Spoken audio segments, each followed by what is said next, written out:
Bem-vindos a mais um episódio do GPcast e hoje, pessoal, é um tema em alta. Sempre foi em alta, mas agora, nesse conflito que a gente vive de liderança dentro das empresas, não importa o tamanho da tua empresa. Às vezes você pode ser o empresário, um negócio com uma, com duas, com três pessoas, mas você vai ter que liderar teu time, mesmo que você tenha um time de terceirizados. Então, para isso a gente trouxe a mentora de carreira, palestrante, treinadora, professora com mais de 20 anos de experiência, Darlene Bodak. Um prazer receber você aqui nesse podcast.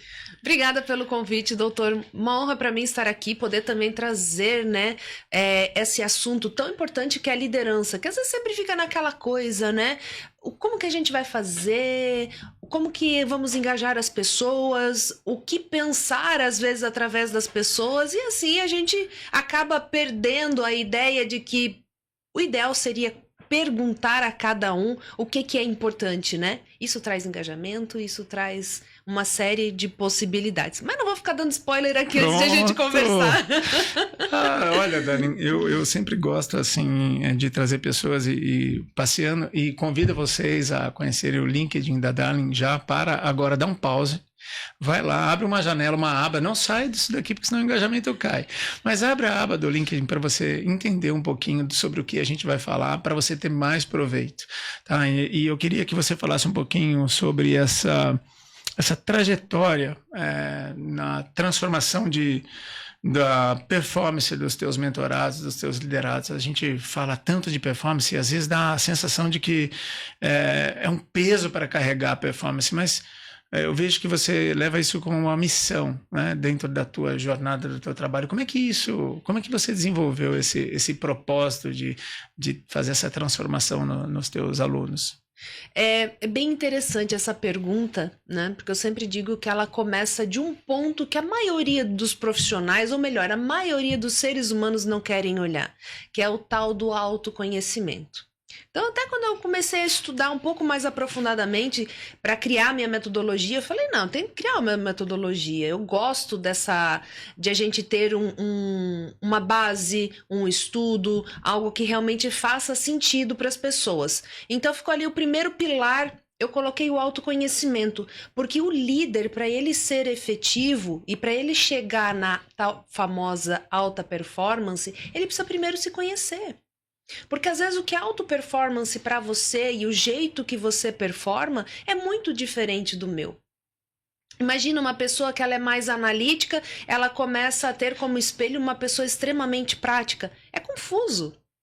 Então ela precisa se conhecer por primeiro, ela precisa entender a base dela, o que realmente ela gosta, né? Até se a gente trazer aqui para o esporte. Imagina uma pessoa que ela é fanática pelo futebol. Não, o vôlei é o caminho para você. Não vai funcionar. Então o autoconhecimento, ele vai fazer a diferença, ele vai trazer também entendimento para esse profissional, para que ele possa fazer a construção dele. Então ela é personalizada, ela é única, é igual ir ao médico, né? É um tratamento para cada um.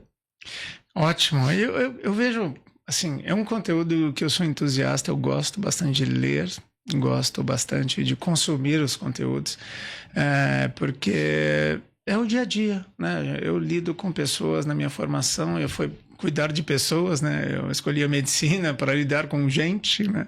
E no meio do caminho eu me apaixonei por gestão, fui buscar formação e daí você lida com gente em escala. E lidando com gente você tem a possibilidade de impactar ainda mais, porque nesse processo de construção a gente desenvolve formações que ajudam outras pessoas a enxergarem o mundo de forma diferente, que pode impactar em escala, né? Então o teu papel, eu vejo assim que você cria uma escala, porque se você impacta uma pessoa, um líder, imagina quantas pessoas essa pessoa pode impactar. Então o teu poder, o poder do teu conhecimento, ele pode ajudar o mundo em formas escaláveis, né? Mas baseado em tudo que você já viu da tua experiência, o que você entende sobre liderança que a grande maioria ainda não entendeu? A maioria ainda está muito naquele papel de comando e controle. Tudo aquilo lá de trás, né? Que achando que, se eu colocar regras extremamente fortes, ou até mesmo se eu não te der liberdade nenhuma, vai ser o melhor jeito de gerenciar, vai ser o melhor jeito de fazer a gestão dessas pessoas. Só que, e agora indo um pouquinho para minha experiência de liderança, né? Afinal foram 20 anos, né? E através desses 20 anos, tanto no empreendedorismo quanto no corporativo, eu sempre fui muito testando cada um e o que funciona com cada um. E esse 1 a 1 me permitiu conhecer ainda mais as pessoas. Digamos assim que foi um estudo científico na prática, né? Para entender como cada pessoa da equipe funciona, para entender como até mesmo eu funciono com cada uma das pessoas da minha equipe. Isso é importante para o dia a dia por conta do que você busca. Qualquer empresa, qualquer local vai buscar resultados. Um supermercado quer resultado. Um restaurante quer resultado. Então, o líder ele precisa estar atento, primeiro ali na resposta anterior, nessa questão do autoconhecimento e aquilo que ele está buscando de resultado. E o que ele precisa construir aqui? O que já tem pronto? Principalmente para um líder que está chegando agora, não só no mercado, mas também numa empresa. Às vezes quer chegar ali, quer rasgar todas as páginas do que já foi feito, não quer aproveitar nada, e isso assusta as pessoas. Não vai assustar o seu diretor, não vai assustar o teu CEO. Essas pessoas vão achar maravilhoso. Chegou com energia, vai mudar tudo. Mas quem vai realizar de verdade fica apavorado. Eu ouvi você falando agora, eu lembrei de uma série que eu comecei a assistir no avião, né? Que chama O Consultor. É exatamente isso que você acabou de dizer. É um cara que chega querendo chutar de baixo para cima, virar a mesa e cadê a cultura da empresa, né? Cultura baixa. Então, e é dever da liderança instituir cultura. Né? Cultura é igual banho, né? Parou de tomar, não vai ser legal. Né? Adorei a analogia. Tem que tomar banho todo dia, tem que praticar a cultura todo dia, a ponto de todo mundo entender muito o que é isso. E o desafio é o crescer com cultura. Porque quando você é pequeno, instituir cultura não é um grande... Assim, é um desafio porque você lida com gente, mas é muito mais fácil, digamos assim, menos difícil. Vai. Mas quando você começa a crescer, a gente vê fusões e aquisições, né? Você pega Amazon com Whole Foods, Arezzo com Schutz. Como é que é essa, né? Você já passou por alguma empresa uma empresa que fez um M&A, assim, uma fusão, e de repente você fala assim, caramba, olha, que desafio você instituir liderança onde tem pessoas com culturas diferentes e da noite para o dia tiveram que fazer uma fusão de tudo isso. Sim. Essa época que eu trabalhei no comércio exterior, na época eu fui contratada por conta da fusão. E a gente teve uma fusão, nós tivemos a segunda fusão, então comecei na Companhia Libra de Navegação, fui contratada pela Companhia Libra de Navegação e passei para a CSAV, para a Companhia Sul-Americana de Vapores, que depois fez a compra ainda mais de uma uruguaia. Então, você trabalhando para uma multinacional, né? E primeiro você começa trabalhando numa brasileira, de repente vem uma chilena e compra. E daí você começa, os teus contatos dentro da empresa muda, você não fica sabendo de nada, começa a gerar um medo crescente nas pessoas. E eu acho que uma das questões que as lideranças elas pecam muito é de não ter transparência. E a falta de transparência, imagina, você tá ali dentro de uma fusão, você não sabe quem é quantas cabeças vão cortar, que é assim que fala no corporativo, é só aquela conversinha de corredor, que é a famosa rádio peão que a gente chama. Aquilo ali traz desengajamento, ela traz uma série de preocupações, ela afeta resultado e tudo aquilo que dentro de uma fusão está sendo buscado de resultados acaba sendo afetado grandemente. Porque daí você tá... Normalmente, fusão, o que é? São grandes empresas chegando e comprando. E eu acredito muito numa estrutura de um RH estratégico. Mas um RH que ele vá em cada um desses locais onde tenham essas pessoas e entenda o que essas pessoas precisam. E dizer assim, a sua equipe precisa trabalhar assim, assim, assado. Eu conversei com cada um deles. Eu preciso que o líder tome frente de tudo isso, para que realmente a gente possa seguir com aquilo que está sendo proposto. Porque se não tiver essa base, digamos assim, esse ensinamento também, o líder ele fica perdido. E daí ele só começa a receber, ele também está com medo. Ele também está passando por um processo de transição. Ele também está passando por uma série de dúvidas e ele tem a família dele, que ele tem a responsabilidade. E essa falta de entrega de informação acaba prejudicando o todo. E acaba daí trazendo o famoso burnout, acaba trazendo hoje chama-se produtividade tóxica, que eu detesto essa fala. Porque a produtividade, que é uma palavra maravilhosa, que é uma palavra que vem realmente para trazer uma entrega, aí produtividade tóxica. Gente, não é produtividade tóxica, é sobrecarga. Sim. É simples assim. Você querer colocar um elefante em cima de um fusquinha. Isso chama-se sobrecarga. Então, o significado das palavras ele se perde e a gente também perde muito com isso no dia a dia por pessoas que elas não estão sabendo também pedir. E quando as pessoas não sabem pedir, a liderança ela cria um PDI, que é um processo de desenvolvimento individual. Então, eu vou criar um PDI para você, porque eu sou sua líder, e você só dá o joinha e se vira nos 30 para fazer.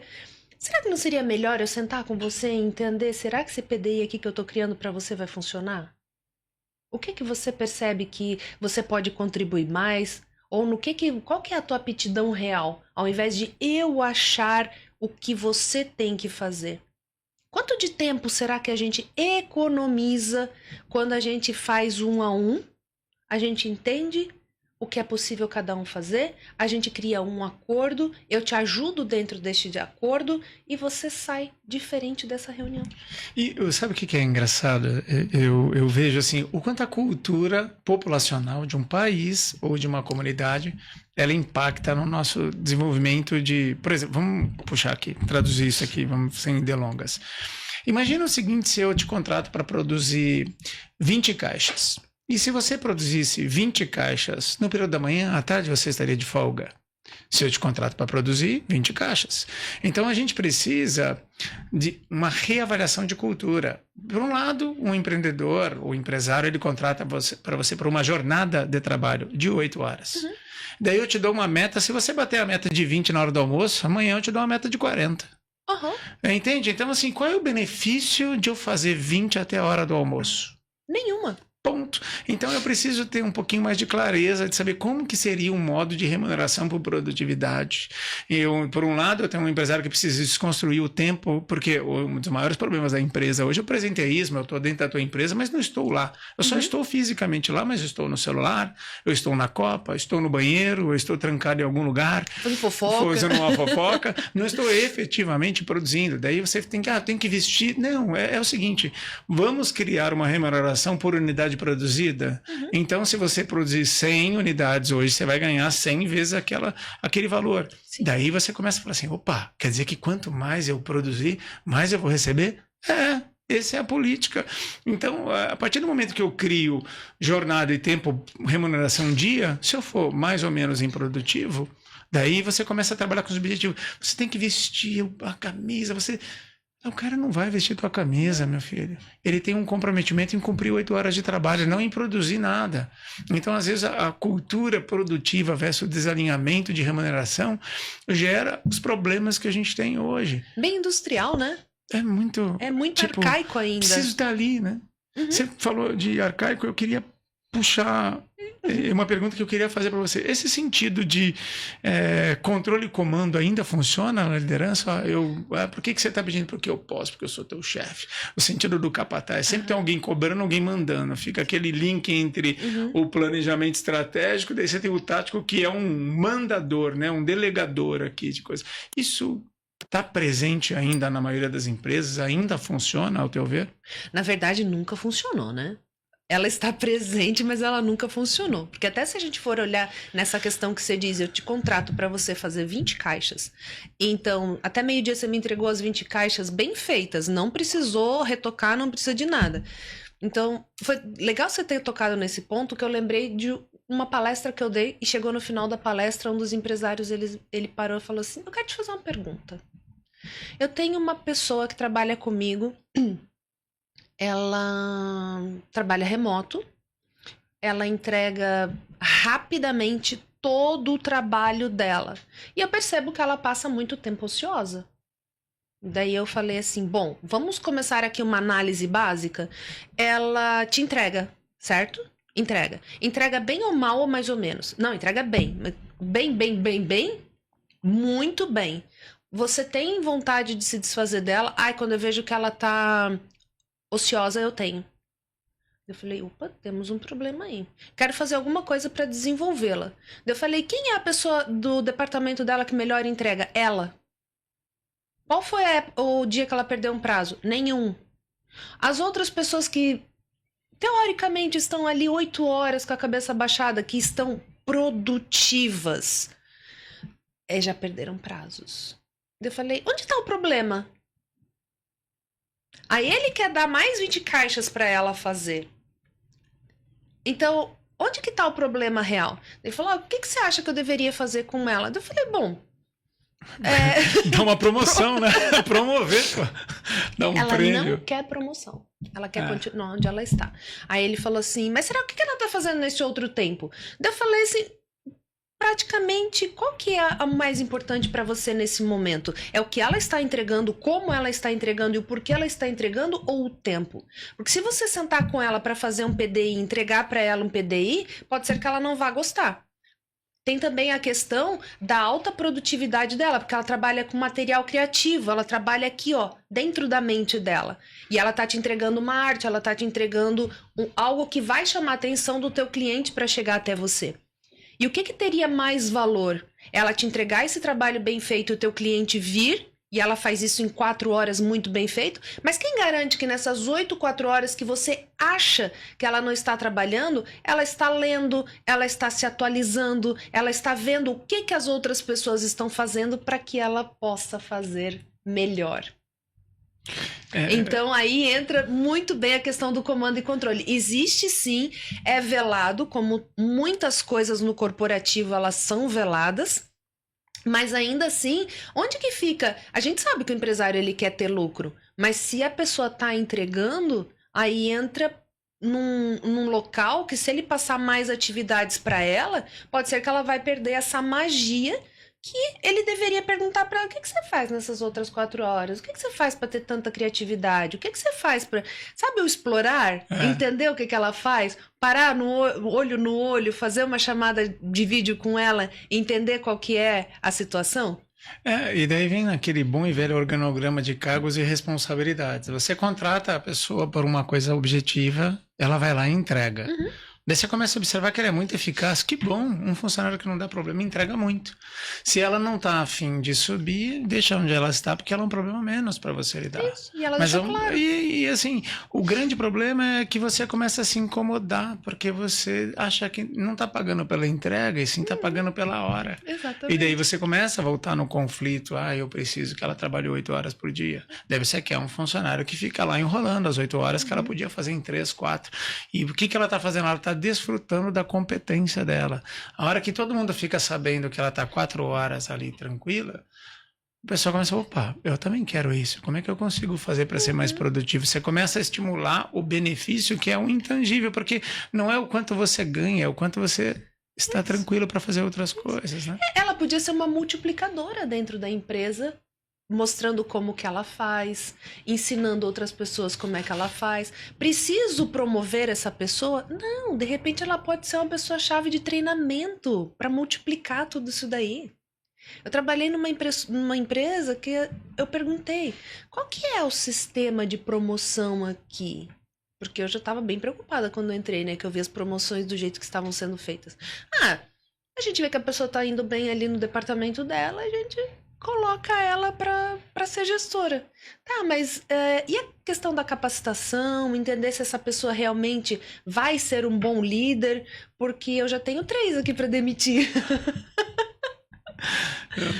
E não é por maldade que o líder faz a demissão. A demissão ela é uma ferramenta importante na empresa. É a demissão que você consegue reorganizar tudo que você tem ali de liderança ou até mesmo de pessoas que estão entregando ou não, porque elas afetam diretamente o resultado. Mas para isso você precisa ter um respaldo, você precisa ter também uma organização e um conforto. Imagina, eu cheguei para minha equipe, logo que eu comecei na empresa, quando eu comecei a chamar um a um para conversar, começou a chegar todo mundo assustado. A primeira profissional que veio, uma mulher, eu nunca vou esquecer da cara dela, ela tá com isso aqui, doutor, branco, do sistema nervoso dela estava tão atacado que ela chegou para mim e disse: o que a senhora quer? A senhora vai me demitir? Eu falei: não, eu quero te conhecer. Me conhecer? Eu tô cheia de coisa para fazer. Daí eu falei: mas enquanto eu não te conhecer, a gente não vai conseguir tampar o ralo aqui dentro dessa loja. Fiz isso, os primeiros 10 vieram assim, né? Todos apavorados, achando que ia acontecer uma demissão. E não era essa a situação. Nunca ninguém tinha parado para conversar com ninguém. Nunca ninguém tinha chegado para eles e saber onde você mora, o que você faz, quantos filhos você tem. Então todo mundo fala: ah, vamos humanizar, né? A palavra do momento agora? Vamos humanizar. Mas não fala para mim quem você é, tá? E você também não. E você também não. Vamos humanizar aqui só no nosso bate-papo, a gente poder apontar o dedo pro outro, ver quem não tá fazendo. Aí tá tudo certo. Mas a gente, por favor, menos contato físico. É desafiador. Né? É desafiador. Aí esse humanizado fica à mercê, né? A gente percebe, assim, que o mundo, ele vem... Lógico, eu digo que o mundo capota com a gente dentro, né? Daí a gente vê ali o cenário político, econômico, geopolítico como um todo, né? Questões tarifárias, oscilação de moeda, avanço tecnológico. E um líder hoje, ele não precisa só... E, assim, o Brasil, a gente precisa entender, porque o Brasil é um capítulo à parte, né? A gente se rotula demais, tipo, o brasileiro é um empreendedor nato, mas o quanto como que o papel, como que o líder hoje precisa estar se preparando para lidar com tudo isso? Não dá para você ter aquela, eu nasci assim, eu fui sempre assim. Síndrome de Gabriela, não né? dá certo, né? Então, como que a gente consegue hoje, as ferramentas, né, que um líder precisa ter para conseguir lidar com tudo isso? Eu acho que sempre estão querendo inventar a roda. Mas o básico, ninguém quer fazer. Então, eu acho que a melhor ferramenta hoje que um líder pode ter é a conversa. A primeira de todas. Depois ele passa para o papel e para a caneta. Depois ele passa para os PDIs da vida, ele passa ali para as outras dinâmicas, para outras tarefas, para qualquer outra circunstância ali que ele está querendo. Mas enquanto não começar a ter conversas genuínas, conversas reais, acordos. Por que eu falo acordos tanto? Porque aquilo que é falado hoje não é mais respeitado amanhã. Então, aquilo que a gente está combinando hoje, olha, vamos colocar um prazo aqui? 14 horas você consegue chegar? Consigo. Ninguém vem. Chega 15 horas. Já começou errado. Se a gente combinou 14 horas, você me deu a tua palavra, por que você vai chegar às 15? O que está acontecendo? Com a tecnologia que a gente tem, o que te impede de passar uma mensagem falando que você vai chegar atrasado? O que te impede de cumprir o teu acordo? Então, é tudo tão simples que a gente poderia fazer, até a programação neurolinguística traz nos pressupostos ali, né? E antigamente, quantas pessoas fizeram sucesso e não tinha a tecnologia que tem hoje? Uma coisa que você falou agora assim, a gente mora a gente está vivendo um momento onde, tipo, pontualidade virou qualidade, né? Virou adjetivo, não é mais obrigação. Um amigo veio e falou: cara, fui num evento, cara, começou na hora e as palestras respeitavam o tempo. Eu falei: nossa, fantástico, hein? Isso impactou você? Eu falei: eu sei, porque você não consegue chegar na hora. Hoje, de manhã, eu recebi uma lista de tem um cargo de liderança, falei: dá para conversar com essas pessoas que elas não estão chegando? Eu liguei: fulano, olha, a gente tem... porque isso é raro. Eu falei: não, tal dia isso, tal dia 1 hora, 54 minutos, 48 minutos, 37 minutos. Vamos começar 1 hora mais tarde? Tá ruim para você? O que tá acontecendo? Me fala por que não tá dando para chegar na hora. Me explica, por favor, porque eu queria entender, assim, tipo, qual é o momento que o teu tempo virou mais importante do que qualquer outra pessoa?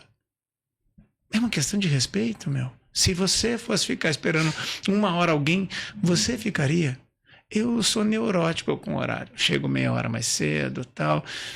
Mas é uma coisa minha, assim, eu não gosto de esperar. Logo, não vou deixar ninguém me esperando. Esse é o ponto principal. Quando eu não... Nossa, eu já vou ligando, falo, olha, aconteceu um problema, eu vou chegar 15 minutinhos atrasado. Se você quiser fazer alguma coisa, a hora que eu chegar, eu ligo. Eu prefiro eu esperar do que deixar alguém esperando. Principalmente quando eu tô ali nessa responsabilidade. Então, mas isso não é qualidade. Não. Isso é educação. Isso é compromisso. É um respeito que não seria nada excepcional numa sociedade normal, né? Mas parece, não, você é muito chato com esse negócio de horário. Falei, será? Será que eu sou muito chato com esse negócio de horário? Então, desculpa, isso me fala muito mais sobre você do que sobre mim. Você trabalha com alta performance. E mediante a tudo isso, 2025, o que hoje define, na tua visão, assim, um time de performance? Por tudo que você já passou, por esses 20 anos de experiência, o que para você hoje, 2025, define um time de performance? Vamos falar primeiro de gestão de tempo ou de pontualidade? É muito maravilhosa essa pergunta. Sabe por quê? Quando alguém me contrata, principalmente empresário, não é empreendedor, ele faz ali, Darlene, quero fazer uma consultoria porque esse ano é o meu ano. É a frase desse ano, né? 2025 é meu. Maravilhoso, ok. Vamos começar. Quando eu chego na primeira reunião, chego na primeira reunião, eu gostaria de ver a sua agenda. Agenda? Mas o que isso tem a ver com o que eu tô querendo aqui de crescimento exponencial, de alta performance? Eu pergunto, como que você quer ter alta performance sem agenda? Que você coloca ali que você precisa estar 14 horas em determinado local, principalmente quem mora em São Paulo. Se eu moro na Zona Leste, precisaria estar aqui 14 horas, eu tinha que ter saído meio-dia da minha casa. Pelo menos. Você não tem na tua agenda o teu deslocamento, você só tem as coisas que você precisa ir. Como é que você marca um compromisso de 14 horas com uma pessoa em X ponto da cidade e 1h30 você nem terminou ainda o teu compromisso da 1h da tarde? Então, é muito básico quando a gente fala de gestão de tempo. Você precisa ter ali o teu tempo de almoço, você precisa ter o teu tempo de fazer banco, você precisa ter o teu tempo de fazer um relatório para a tua empresa. Por isso que a gente precisa começar da gestão do tempo. Porque eu posso te trazer aqui ferramentas maravilhosas. E tudo que você viu aí no jornal, que você já me perguntou de OKRs, que você já me perguntou de PDI para fazer com a sua equipe, que não funciona, que ninguém da tua equipe consegue te entregar alguma coisa no tempo. E você, consegue entregar as coisas a tempo para a tua equipe? E daí fica assim, poxa, mas a gestão de tempo é muito simples. É simples, mas você faz o simples? Que é no simples que você começa a ir pro grandioso. Se você não faz o simples, desculpa. As pessoas confundem simplicidade com facilidade. Uhum. Eu sempre falo, os maiores problemas da sua vida são super simples de resolverem, mas são super difíceis. Uma pessoa tá me incomodando, para de falar com ela. Ah, mas é minha irmã. Falei, é tua irmã. Adorei. Vai gerar um baita conflito, mas não é complexo de resolver, é simples. Então, as pessoas, em algum momento, elas perderam. E tem um grande amigo que fala, cara, se você não tem agenda, você é agenda de alguém. Isso. Se você não organiza, porque vamos jantar na quinta? Pode ser no sábado. Você já disse não para ele, porque você tem clareza do teu dia, da tua semana. Me dá um minuto. Você não disse não, você deu opção. Sim. Sábado ou segunda? Cara, sábado ou segunda eu consigo. Uhum. Pronto. Sem dizer não, você foi educado, você já mostrou interesse em jantar com ele, mas não disse não. Isso. E daí, da gestão de tempo, você foi para comunicação assertiva. Olha que maravilha. Aí como que você vai aprender comunicação assertiva se você não sabe fazer a gestão do teu tempo? Aí tudo onde começa? Aí as pessoas ficam, quem veio primeiro, o ovo ou a galinha? Não interessa, o importante é você saber a gestão do teu tempo. Aí depois você consegue fazer uma boa gestão de comunicação, depois você consegue fazer uma boa gestão com as pessoas da tua equipe, porque o líder, ele precisa servir, mas ele precisa servir através do exemplo. Porque você fica falando pro teu filho o tempo inteiro, você não vai fumar, você não vai fumar. Aí você senta ali fora, fica sentado na pedra fumando, daqui 10 anos, o que teu filho vai estar fazendo? Vai sentar lá na mesma pedra para fumar. Exemplo. É muito. Não, eu falo lá em casa, na empresa também, eu tenho uma clínica O desafio é realmente a gente conseguir aplicar em casa o que você aplica na casa dos outros. Você identifica potencialidades. Olha para dentro de casa. Sim. O que a gente consegue aplicar? Resolve o teu para tentar resolver o dos outros, porque o consultor da vida alheia é a profissão que mais cresce hoje em dia, né? Eu dar um pitaco na tua vida é uma facilidade. Eu trabalho dando conselhos, né? Eu vou, faz isso, faz aquilo, tá? E você? Eu falo um pouquinho sobre saúde e eu já pesei 42 quilos a mais. Então, se você chegasse lá, eu falasse assim, olha, você precisa perder peso. Você ia falar assim, vai primeiro, doutor, se der certo eu vou depois. Simples assim. Então, em algum momento você pega e define, cara, eu vou fazer. Por quê? Porque está no meu controle. E a escolha na liderança não é você saber para onde vai. Porque o empreendedor, ele olha uma esquina, putz, essa daqui daria uma ótima pizzaria. Sim. Ah, não, mas aqui dá, mas não é teu foco. Então a escolha é saber dizer não. Eu não vou para lá, eu não vou fazer isso porque eu tenho um caminho, uma trilha. Então, se você não tem um planejamento de onde quer ir. Então você falou assim sobre servir, é muito legal, né? Eu vi uma definição que uma pessoa fala, qual é o papel do CEO na empresa? Acho que foi o CEO da Google Brasil falando assim, meu papel é levar a empresa de um ponto A para um ponto B do planejamento estratégico através, assim, facilitando todo o meu time a essa entrega, porque o CEO, esse é o papel da liderança.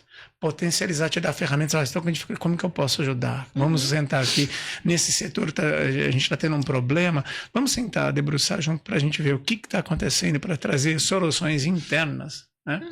E pensando nessa parte de interna, por tudo que o legal é você falar das complexidades das empresas que você já atendeu e até mesmo às vezes das pessoas que você já atendeu, você identificar sabotadores internos, assim. Por tudo que você já passou, se você tivesse que listar 3 sabotadores que normalmente tem, que atrapalham o crescimento e performance, quais você listaria num grau de importância, assim, de top 1, 2, 3? Vamos 3, 2, 1 para a gente colocar lá embaixo.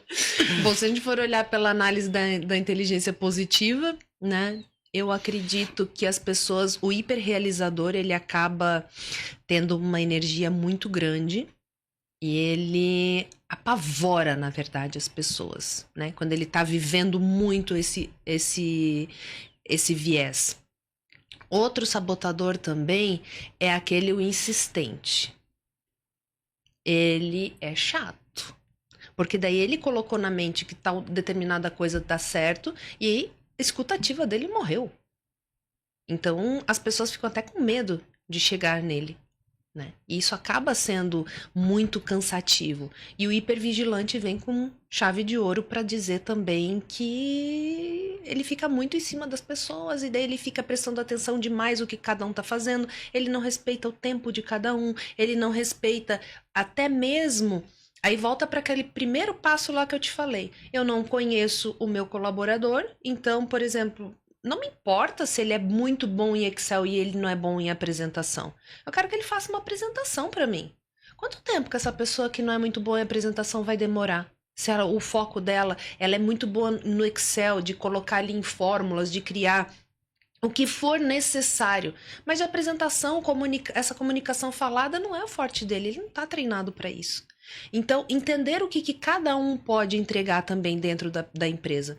E daí vem a crença limitante, porque essa pessoa que ela está acostumada a trabalhar num tempo exagerado, ou que ela está acostumada a, de repente, controlar as pessoas, ela acredita que tem que estar sempre assim. E daí vem aquelas falinhas feitas, né? É porque sempre deu certo assim, porque faz 30 anos que eu faço assim, é assim que dá certo. Poxa, ok, faz 30 anos que você faz desse jeito, mas então por que você está querendo crescer? Quem está querendo crescer precisa começar a ter um olhar diferenciado, precisa entender o que está atrapalhando, qual que é a pedra que está dentro do sapato. O que cada um tem aptidão e entrega melhor? Por exemplo, você é médico, você colocaria um advogado para fazer cirurgia no teu cliente? Você não vai fazer isso, ele não sabe fazer. Mas você pegaria um estagiário lá da faculdade que está saindo e colocaria do teu lado e mostraria para ele como é que é o melhor jeito de fazer a cirurgia. Porque daí ele já tem noção das coisas que você vai falar, de palavras, de técnicas, conhecer os instrumentos também que estão ali. Então, completamente diferente. E as pessoas, elas precisam começar a entender que cada um vai reagir e agir de uma forma diferenciada e que você não vai conseguir exatamente os mesmos resultados de todas as pessoas. Aí a gente volta para a questão da humanização. O que é humanizar um processo? É você entender o que genuinamente é cada um na fila do pão. Pronto. Agora que você colocou isso, vou te deixar assim, vou sugar isso de você. Como tirar cada um, esse melhor de cada um nesse conflito de gerações? Às vezes a gente tem ali um baby boomers, uma geração X, uma geração millennials e a geração Z, tudo junto dentro da mesma organização, né? 4 gerações dentro. Olha que maravilha. E como liderar isso?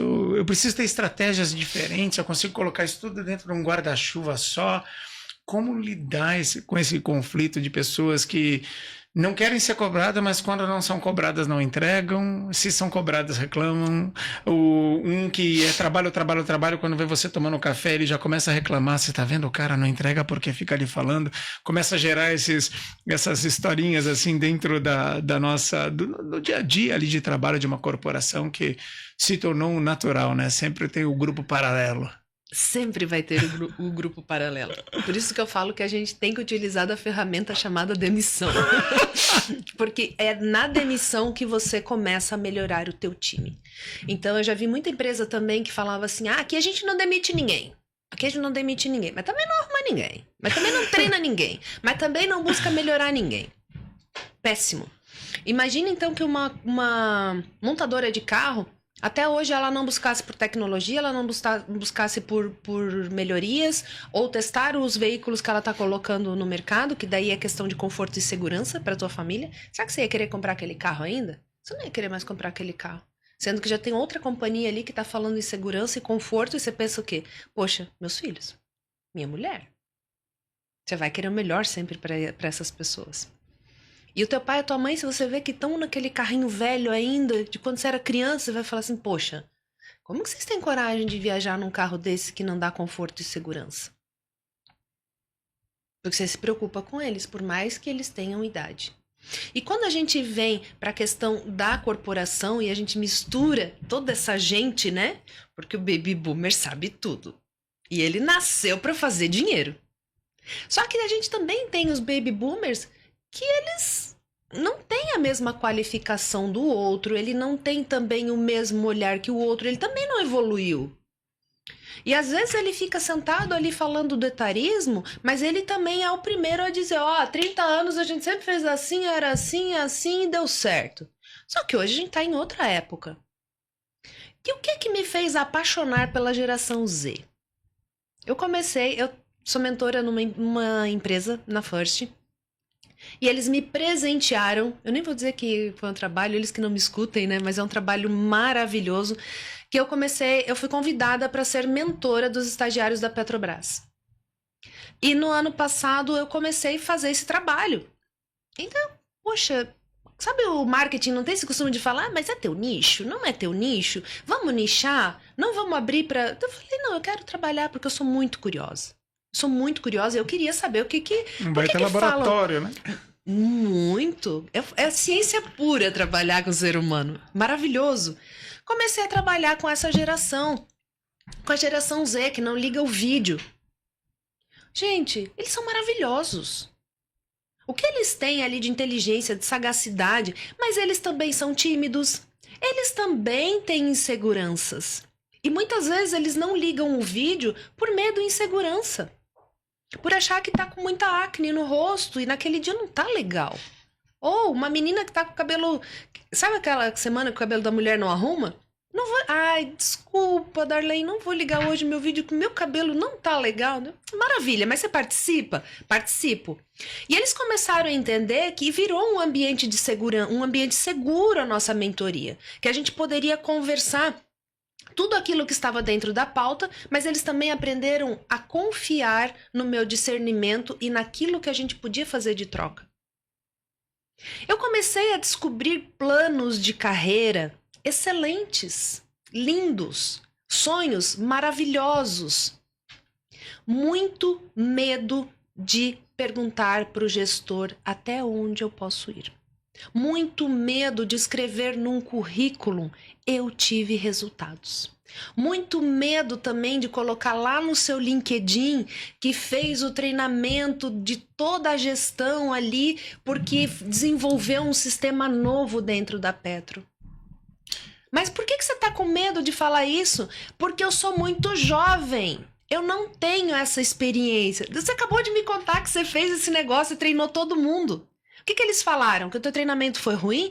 Não, todos os meus gestores gostaram do que eu fiz, eles acharam que foi maravilhoso, que antes um trabalho que eles levavam 5 horas para fazer, hoje eles fazem com a inteligência artificial que eu criei ali com um clique.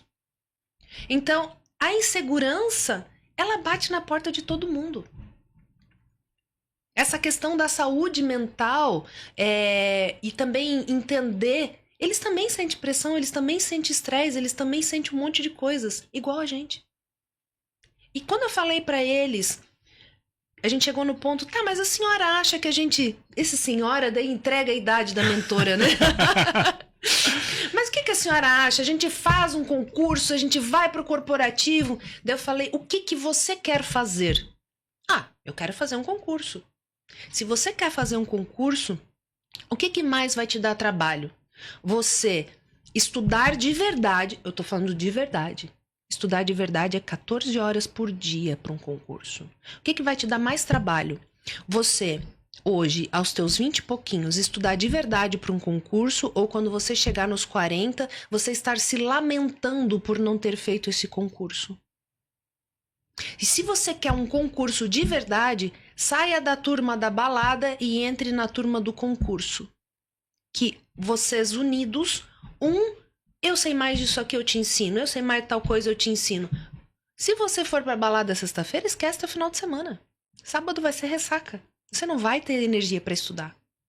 Nossa, eu não tinha parado para pensar nisso. Eu falei, então comece a pensar nisso se você realmente quer fazer diferente. E trabalhar as gerações todas juntos dentro da empresa, ela necessita de respeito. Respeito por aquilo que eu já passei, toda uma trajetória, cheguei até aqui, mas eu ainda tenho a aprender com você que está saindo agora da faculdade. E isso a Petro traz demais na cultura. Olha o que você está falando o tempo inteiro de cultura. A Petro traz demais isso na cultura. Gente, não é propaganda da Petro, não.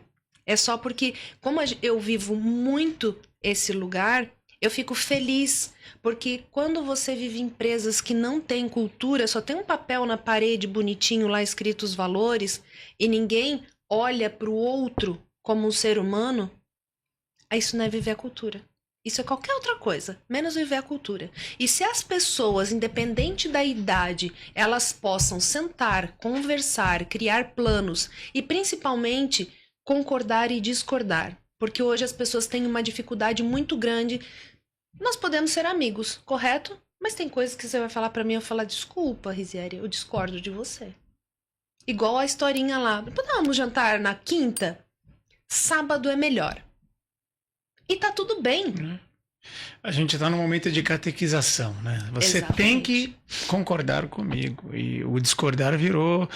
Se você vai para o lado A e eu vou para o lado B, teoricamente, nós somos inimigos. Ou se eu não concordo com o lado A, significa que eu sou do lado B. Eu falei, não significa, eu só não concordo com o lado A, também não concordo completamente com o lado B. Eu tenho uma visão diferente de mundo que você não tem e eu respeito você.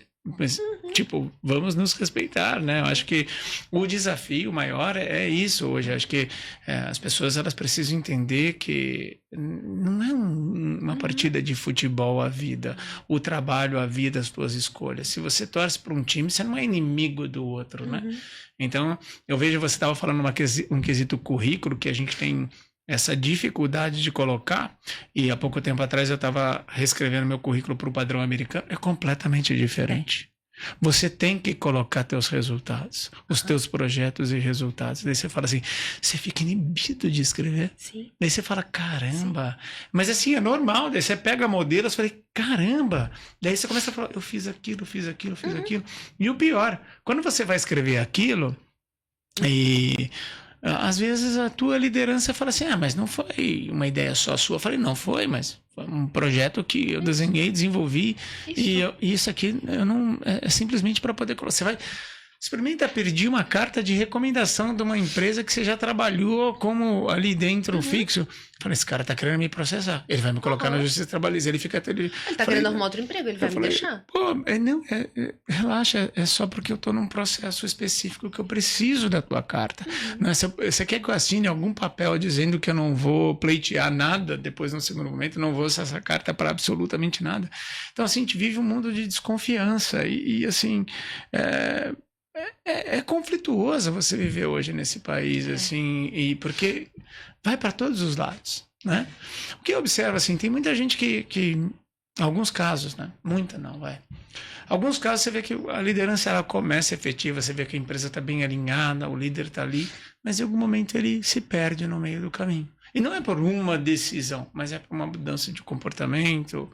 A cultura começa a fazer transição, porque se a cultura vem da liderança e você tem um time que fala, o que está acontecendo com isso? Na tua visão, quais são as principais causas disso? É bem simples. Até pegando ali o gancho da tua última fala, né? Você falou uma coisa que me lembrou de um vídeo que eu gosto às vezes de passar em palestra ou em treinamento. Se a gente... eu percebo muito dentro das organizações que não é algo assim... Você tá jogando tênis ou frescobol? Porque o que é o jogar tênis? Jogar tênis eu quero ganhar a todo custo. Então eu vou jogar a bolinha lá no canto, porque eu sei que você tá aqui, você não vai dar conta de chegar lá naquele outro canto. Então eu sempre vou jogar de um jeito para que eu faça o ponto. E o jogar frescobol é aquela brincadeira gostosa de praia de final de dia. Então eu tô ali jogando frescobol com você, eu faço questão de jogar a bolinha para que você também continue. E quando a gente, por alguma situação, ou passou alguém, ou eu tropecei, ou eu não alcancei, que pena, vai lá buscar a bolinha e não tem marcação de ponto. É para realmente a gente fazer alguma coisa que depois traga uma memória. E hoje nas empresas a gente vê muito as pessoas querendo jogar tênis. Só que a empresa, ela tem um único objetivo, que é atender bem o cliente. Independente do que ela esteja vendendo, ela só quer atender bem o cliente. E os departamentos ficam nessa briguinha. Porque eu sou melhor? Não, porque eu sou melhor. Todo mundo, um precisa do outro. O comercial precisa do financeiro, o financeiro precisa do RH e assim por diante. Precisa da logística para poder satisfazer o cliente. E as empresas que... tá tudo andando bem, tá tudo correndo bem. Mas a sua viagem também ela pode estar correndo bem, mas em dado momento você precisa parar para abastecer o teu carro, senão você vai ficar de noite no escuro sem combustível, colocando as pessoas no seu carro em risco. E as empresas, elas começam a olhar que está indo tudo bem, está tudo lindo, bonito. Posso relaxar? Não, você não pode relaxar. É a hora que você não pode relaxar e você tem que estar movimentando e retroalimentando essas pessoas para que elas continuem fazendo o que precisa ser feito. E não é algo em série, é algo simples, é chamando para um feedback, porque a gente não chama para um feedback só quando tá ruim. Você precisa também chegar para aquela pessoa e falar assim, olha que trabalho maravilhoso que você está fazendo. Entra no campo do resultado, como você bem disse. O resultado que você trouxe, as pessoas têm medo de falar, principalmente aqui no Brasil, como você também bem falou. Sabe quanto que o teu departamento economizou esse mês? O teu departamento economizou 100 mil reais. É recorde, a gente nunca teve algo parecido até então aqui na empresa. Não, é só dizer que a empresa não tá bem, que não tá dando lucro, que não... Mas daí o carinha daqui a pouco chega de Porsche. A empresa não tá dando lucro. Oi? Entende? Então o feedback ele é muito importante, mas o feedback ele também precisa ser positivo. Porque normalmente a empresa que faz o feedback uma vez por ano para pegar uma lixeirinha do lixo do ano inteiro e jogar na cabeça do colaborador, ela não vai ter uma equipe funcional, ela não vai ter pessoas felizes trabalhando ali dentro. Darlene, mas a felicidade é utópica. Vai viver num casamento sem felicidade, ver o tanto que você aguenta. E o mesmo a gente leva para a empresa, porque afinal você passa 8, 10, 12 horas por dia dentro de uma empresa. E você precisa estar feliz ali dentro, você precisa gostar de chegar ali. Ah, mas isso no dia a dia não funciona. Claro que não funciona. Ninguém se dedica de verdade para fazer funcionar. As pessoas não colocam ali um tempo para organizar isso. Colocar um prazo também para fazer dar certo. Se você deixa o teu carro na oficina de manhã, você já fica... No final do dia vai estar pronto? No final do dia vai estar pronto? E se não ficar pronto no final do dia? Quando que você me entrega? Porque você precisa daquela ferramenta. E a mesmo jeito deveria ser dentro de uma empresa. Com as pessoas. Logicamente, entendendo o que cada um precisa. Saber as pessoas pelo nome. Eu até tenho um grande empresário que eu sigo ele e eu gosto do jeito que ele fala. Ele diz assim, não importa a quantidade de pessoas que eu tenho no meu escritório, eu sei o nome de todas elas. E eu sei o que cada uma passa para estar no meu escritório todos os dias. E o mais importante para mim não é a entrevista de chegada, porque ali todo mundo mente. O mais importante para mim é a entrevista de demissão, porque daí ele vai me contar se a minha empresa funciona ou não, ou se de repente aquela pessoa que eu acho que ela é muito legal, se realmente ela é ou não. Caramba, nossa, eu tô saindo daqui hoje bem incomodado para aplicar. Você tem que parar e assistir, grava, salva para assistir depois, faz o download, porque aqui você vai aplicar uma série de coisas amanhã, porque eu já tô pegando aqui, eu faço, sabe o que eu faço? Eu pego, abaixo, transcrevo a palestra e gero um e-book disso daqui. Porque isso aqui, para mim, a missão do GPcast é trazer para empreendedores ferramentas para você aplicar no teu dia a dia. É lógico que, se você quiser saber mais, já falei, vai para o LinkedIn, ela tem mentoria, tem palestras, e assim, que são adaptáveis para o tamanho da tua organização. E assim, se vocês tiverem a oportunidade de entrar no Instagram dela e ver uns cortes, vocês vão ter lá dali ouro, porque são pequenos insights que geram a transformação.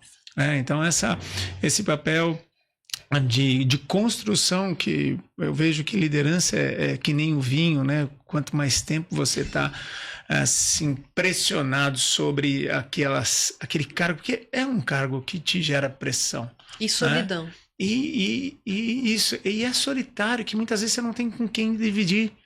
Então, mas se você entende o propósito daquilo que você está fazendo, você acredita mesmo, você vive, transpira aquilo, é apaixonante, né? De repente você fica muito feliz com o resultado de todo o teu time. Exatamente. Né? E muitas vezes eu vejo uma diferença muito grande e que as pessoas confundem a diferença entre o gestor e o líder que inspira liderança em outras pessoas. Na tua visão, qual é a principal diferença entre um gestor e um líder?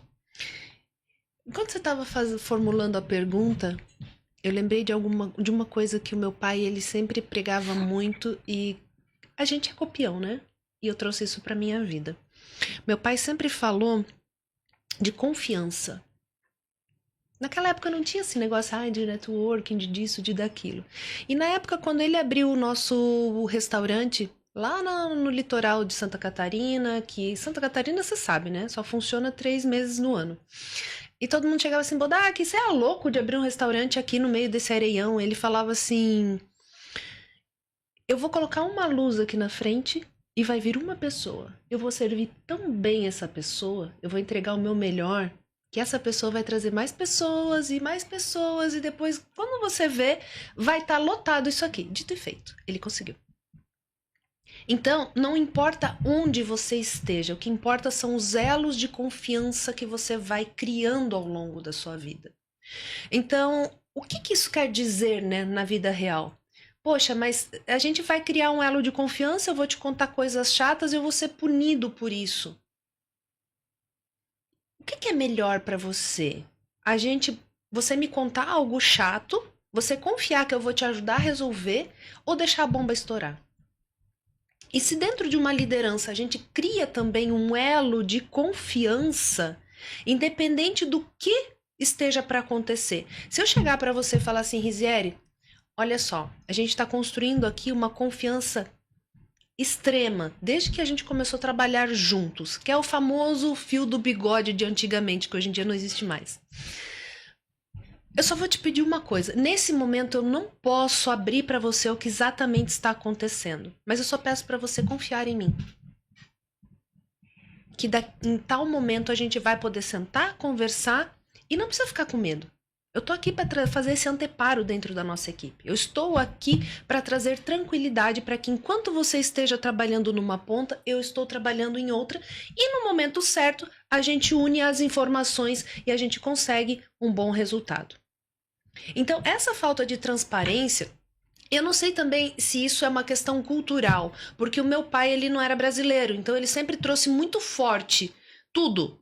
Tanto a questão da confiança, quanto do tempo, quanto da pontualidade, de todas essas questões. Porque ele veio de uma época que na Europa o senhorzinho saía lá de férias, deixava o armazém dele aberto, eles entravam no armazém, pegavam o que precisavam, deixavam o dinheiro no caixa ou fazia o troco no caixa e ninguém tirava o dinheiro. E o meu pai ficava absurdamente escandalizado quando alguém tirava alguma coisa de alguém. E ele ensinou isso pra gente também. E eu ensinei isso também pro meu filho.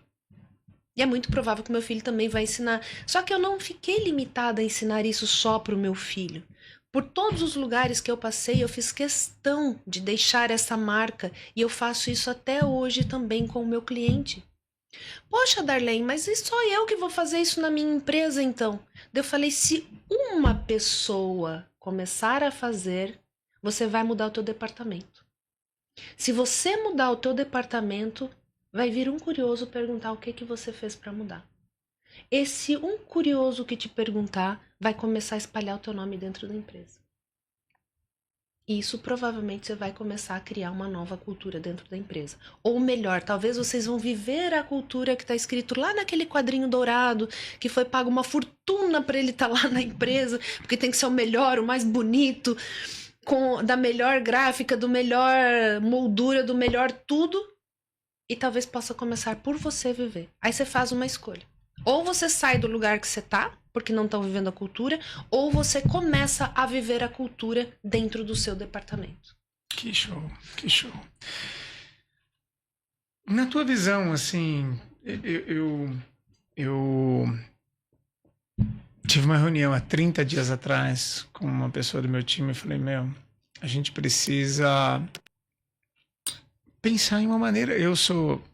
Fiz um curso de comunicação, liderança, meu perfil é objetivo controlador. Para mim, ouvir histórias é um desafio, né?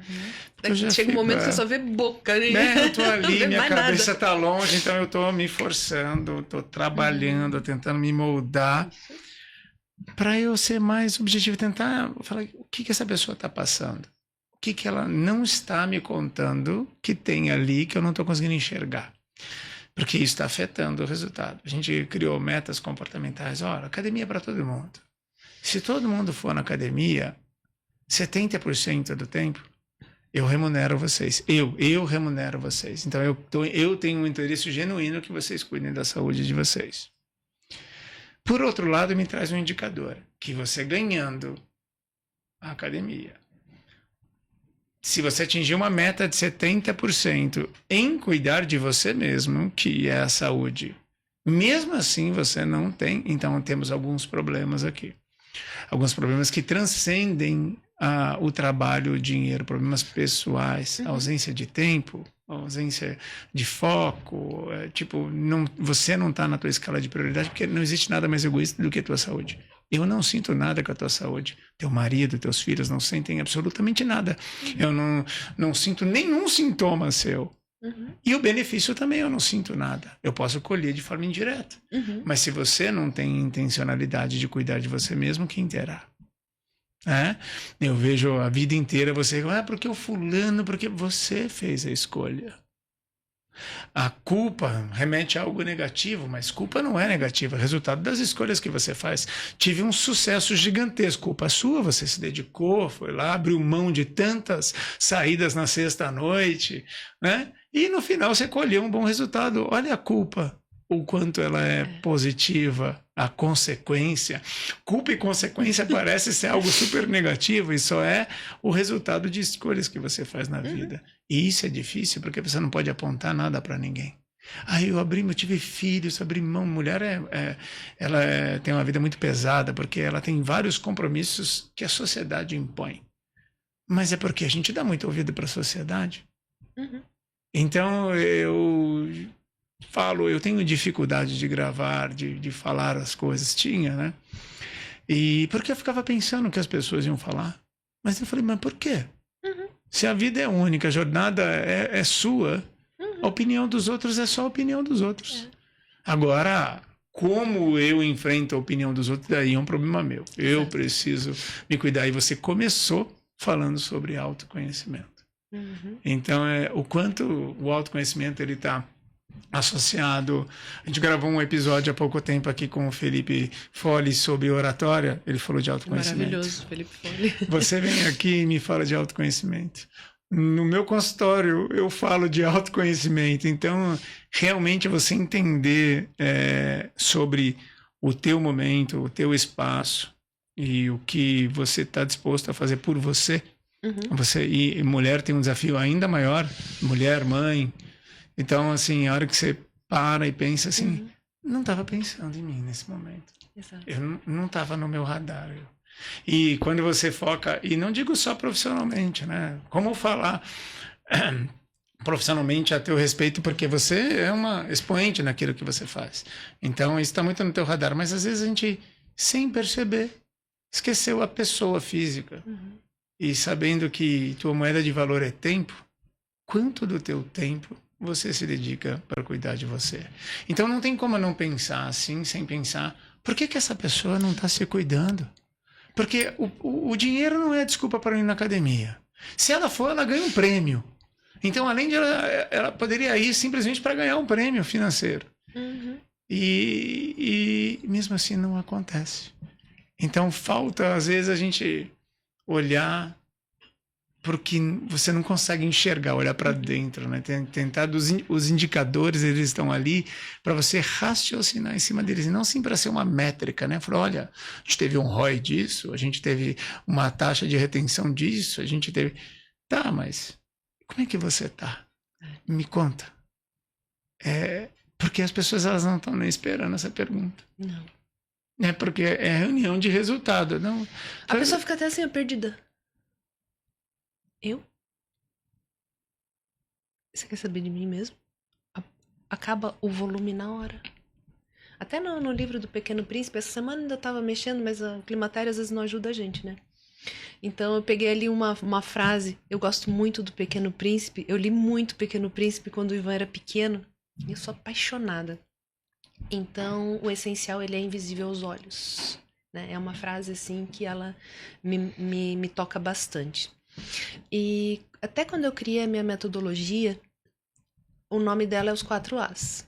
Então, o foco desses 4 pilares é o autoconhecimento, autodirecionamento, autorresponsabilidade e o autogerenciamento. E dentro desses autos sai mais um monte de auto. Autoestima, autoanálise, autorreflexão, autofeedback, autoconfiança. E hoje em dia está se falando muito de adaptabilidade. E o que é adaptabilidade, Rizieri? Adaptabilidade é você se adaptar a todas as coisas que estão acontecendo. A gente fala muito de inteligência artificial, você tem que começar a se adaptar a ter inteligência artificial para tudo. E das pessoas ficam morrendo de medo. Ai, meu Deus, eu vou ser substituído pela inteligência artificial? Não, você não vai. Mas você tem que aprender a utilizar da inteligência artificial. Você precisa saber como esse bichinho funciona. E quanto mais você souber, melhor você vai ficando no mercado. E as pessoas são muito pautadas ao medo, porque elas não sabem quem elas são. Se você chega para a tua equipe e fala assim, Zezinho, quais são os teus pontos fortes? Meu? E ali ele congela. E daí ele nem pisca mais, porque daí daqui a pouco ele me esquece. Porque ele não sabe quais são os pontos fortes dele. Então as pessoas falam de adaptabilidade. O que é adaptabilidade? É eu ser adaptável. Ok, mas como que ficaria uma pessoa sem autoestima adaptável? Você coloca ela num cantinho ali, ela fica, certo? E adaptabilidade para uma pessoa que ela tem autoestima e autoconfiança? Ela muda. Porque aí ela sabe que ela precisa fazer algo, ou até como você disse, eu precisei fazer um curso de comunicação. E você foi lá e aprendeu como que é o melhor jeito para o Rizieri se comunicar. E não qual que é o melhor jeito que a Darlene quer que o Rizieri vá comunicar. Eu te ensino a técnica e você pega essa técnica e você transforma de um jeito, você adapta ela para o seu perfil. Faz sentido? Perfeitamente. Por quê? Porque existe autoconfiança, existe autoestima e existe também a modelagem. A modelagem, ela é muito importante, não para que eu seja igual a você, mas que eu adapte algo que é legal em você para o meu dia a dia. Então a gente precisa de todos esses autos, até na palestra Carreira com Propósito eu falo isso, bem no início ali, né? Quem sou eu? A gente precisa saber quem sou eu. E a gente não aprende isso na escola. Infelizmente, são poucas as crianças que têm oportunidade de serem criadas se autoconhecendo. Porque quando a gente fala de inteligência emocional e você começa um curso de inteligência emocional ou quando você começa a fazer um treinamento de inteligência emocional, a primeira coisa que a pessoa fala, não, pelo amor de Deus, ai, que difícil esse negócio, como é que eu vou fazer isso no meu dia a dia? Claro, não tem autoconsciência, não tem autorregulação. Autorregulação é uma coisa, começa lá atrás. Então, todos esses autos que eu trago na minha metodologia é realmente para a pessoa, como as pessoas dizem, nossa, mas eu vou ficar muito egoísta. Não, você não vai ficar egoísta. Porque se você já tem empatia, você vai continuar a ter. Só que você vai entender, opa, aqui é o meu limite. Daqui para cá você não vem e daqui para cá eu não vou. E você sabendo o seu limite, você não precisa externar o tempo inteiro para as pessoas e falar para elas onde está o seu limite. Automaticamente, gentilmente, você vai falar para as pessoas com outras palavras, até como você mesmo disse. Quinta-feira um jantar, no sábado não é melhor? Vamos fazer no sábado, que tem mais folga? Eu ia fazer uma pergunta sétima aqui, mas você já respondeu que era como aliar a performance com saúde mental hoje no ambiente de trabalho, e é exatamente isso que você falou, né? Eu acho que é desafiador hoje, mas você tem que parar um minutinho. Uhum.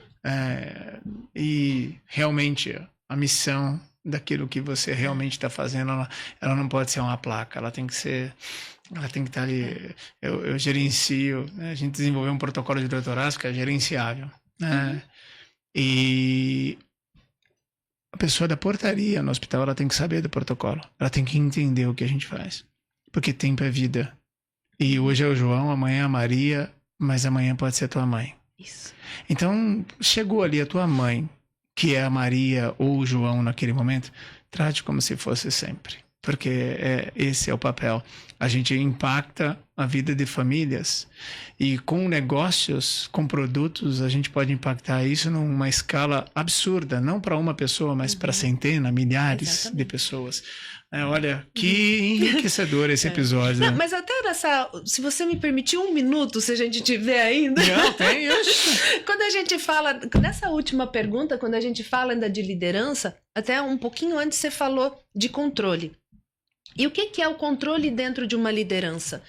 Às vezes a gente entendeu, vou pegar um caso aqui básico, de casa com a minha mãe. Por exemplo, filha, coloca água para aquecer para fazer um café? Ok, tô indo lá, pega a chaleira, coloca a água. Ela pediu o quê? Água quente, certo? Tô fazendo o meu passo a passo. Ela me pediu um resultado. Aí eu ligo ali a boca do fogão, coloco a chaleira. Não, nessa boca não. Mas a senhora não pediu água quente? Eu pedi, mas é que eu gosto a chaleira na boca de trás. Pra que isso, mãe? Então, isso acontece. Claro, eu tô trazendo uma história de casa, mas isso acontece direto dentro das empresas. Então, o gestor, ele acaba, ou melhor, o chefe, ele acaba sendo tão controlador a ponto de ele não cuidar o dele. Como que eu faço para sair do ponto A para chegar no B com a minha empresa? E ele vai pro micro, que é se preocupar com a boca do fogão que vai colocar a chaleira para aquecer água, sendo que o que ele quer não é nem água quente, é café. Então deixa isso aqui para quem tá ali para fazer. Vai cuidar da pessoa que você pediu o café. É que isso acontece direto Até no desenvolvimento de processos. Você vai desenhar os processos da tua empresa, daí você senta lá na tua mesa e começa a desenhar o processo, porque a recepção, ela vai até... Não, meu amigo. O processo é desenhado pelo time inteiro. Você não sabe a rotina operacional das pessoas, você tem uma ideação sobre a rotina das pessoas, mas no dia a dia, como é que ela recebe? Se a pessoa chega mal-humorada, de onde vem? O Globo Repórter, de onde vem, para onde vai, do que eles se alimentam? Entende? Então, você precisa ter clareza na hora de desenhar o processo, e ninguém melhor do que quem está na operação. Né? Ou tático, estratégico, é aquela hora que no desenho do processo todo mundo senta na mesma mesa. Daí se você tiver a oportunidade de ficar com o time todo, e na minha visão, o processo não existe se você não está lá dentro, você vai entender como que funciona a tua operação. Exatamente. É diferente do sonho, é a realidade. Exatamente. Então, poxa, isso é desafiador. Olha... Ser humano é desafiador. Olha, muito obrigado. Eu queria agradecer você pela contribuição. E mais uma vez, eu vou deixar, ela vai passar para a gente aqui, eu vou deixar na descrição desse vídeo, tanto o LinkedIn, a descrição do LinkedIn. Você tem algum lugar para quem quiser contato com a tua palestra? Você tem um link para isso, tal, que a gente pode deixar também na descrição. Pode chamar pelo WhatsApp. Tem o site também, que é o www.bodac.com.br. Ali tem a chavinha direto para ir para o WhatsApp, falar com o pessoal da minha equipe.